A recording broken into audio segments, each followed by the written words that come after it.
Hello friends, I am Apruti. Welcome back to our channel plants space. आज हम बहुत आसान तरीके से सब्जियों के छिलकों से आपको खाद बनाना बताएंगे, वो भी बहुत कम दिन में। पहले तो हमने एक गमला लिया जिसमें ड्रेनेज होल था, फिर हमने सोचा कि दूसरा पॉट लेते हैं क्योंकि नीचे मिट्टी होना ज़रूरी है थोड़ा सा, क्योंकि जो सब्ज़ी के छिलके होते हैं उसमें से लिक्विड निकलता है तो वो वेस्ट नहीं होना चाहिए। तो नीचे एक लेयर इसमें मिट्टी की है, कुछ सूखी पत्तियाँ पहले डाल दी होंगी पॉट में, वही हैं, एक दो टहनियाँ भी हैं।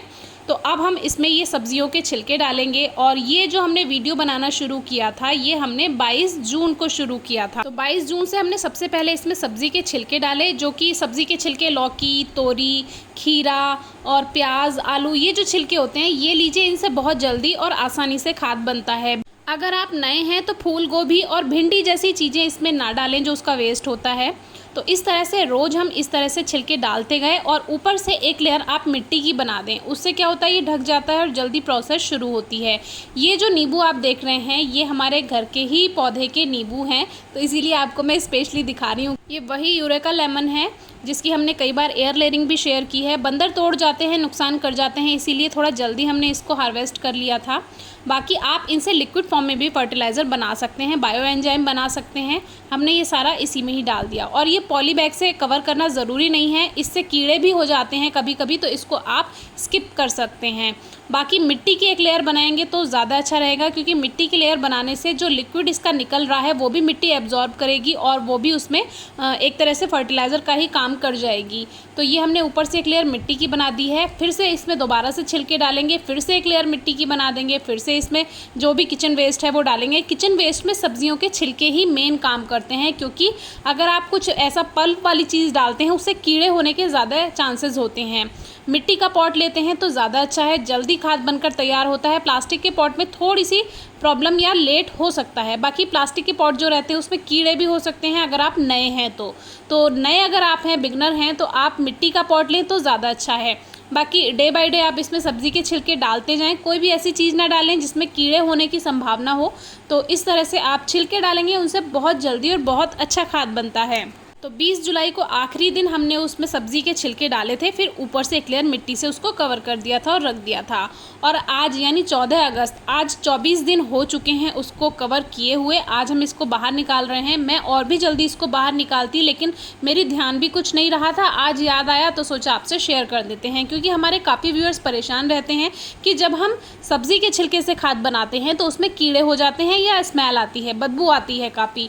तो ऐसा नहीं है, आप देखिए इसमें आपको कहीं भी कीड़े नहीं दिखाई देंगे, क्योंकि जो मिट्टी की एक लेयर हमने बनाई है तो उससे क्या होगा, जो लिक्विड है वो एब्जॉर्ब करता रहेगा मिट्टी। और मिट्टी के गमले का भी यही फ़ायदा है कि मिट्टी का गमला भी वो जो लिक्विड उसमें निकल रहा है उसको थोड़ा एब्जॉर्ब करता रहेगा। बाकी छिलके इसमें टाइम से डिकम्पोज हो जाएंगे।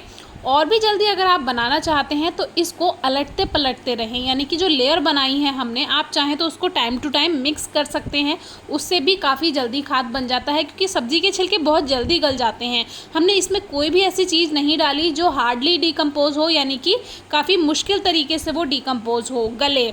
तो हमने इसमें सब्ज़ी के छिलके ही डाले थे, वो बहुत जल्दी डिकम्पोज हो जाते हैं और 1 महीने के अंदर अंदर आपको खाद मिल जाएगा। इसमें एक लेयर जो हमने मिट्टी की बीच बीच में बनाई है, अगर आपको एक्सपीरियंस हो जाएगा तो वो भी नहीं बनानी पड़ती और कीड़े भी नहीं पड़ते हैं। बस आपको नीचे, सबसे नीचे की तरफ एक लेयर मिट्टी की बनानी पड़ेगी उसमें।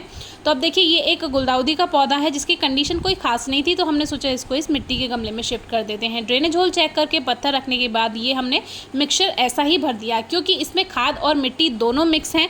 अगर पूरा का पूरा वो खाद है तो आप उसमें अलग से मिट्टी मिक्स कर सकते हैं। जैसे अगर आपको प्रैक्टिस हो गई है तो बहुत ज़्यादा शुरुआत में आपको खाद बनाते समय मिट्टी डालने की ज़रूरत नहीं पड़ेगी, और जब पूरा प्योर खाद बन जाएगा तो आप उसमें बाद में जब उसको यूज़ करेंगे तो उसमें मिट्टी मिक्स कर सकते हैं। अब हमने इसमें बीच बीच में मिट्टी मिक्स की थी, जिससे हमारे जो नए व्यूअर्स हैं जिनको परेशानी हो रही है खाद बनाने में, उनके लिए हमने आज आसान तरीका शेयर किया है। बाकी और भी वीडियोज़ हमने पहले भी शेयर की हैं, आप चेक कर सकते हैं। ये वाली वीडियो हमारे खास उन व्यूअर्स के लिए जिनको खाद बनाने में परेशानी होती है, कीड़े हो जाते हैं या उनके खाद में बदबू आती है। तो अब वो इस तरह से खाद बना सकते हैं। और देखिए हमने हाथों हाथ इसमें पौधा भी लगा दिया, अब हमारा बहुत अच्छे से ये प्लांट इसमें ग्रोथ कर जाएगा। तो फिर भी अगर आपको कुछ समझ नहीं आया आप पूछ सकते हैं। क्राइसैंथेमम की इस समय पिंचिंग भी आप कर दीजिए। अगर आपके पास गुलदाउदी के पौधे हैं उसमें न्यू शूट्स आएंगी और प्लांट उससे ज़्यादा घना बनेगा तो अच्छी फ्लावरिंग भी होगी। तो ये था हमारा खाद बनाने की तरीका। आपको कैसा लगा कमेंट बॉक्स में बताइएगा। Thank you.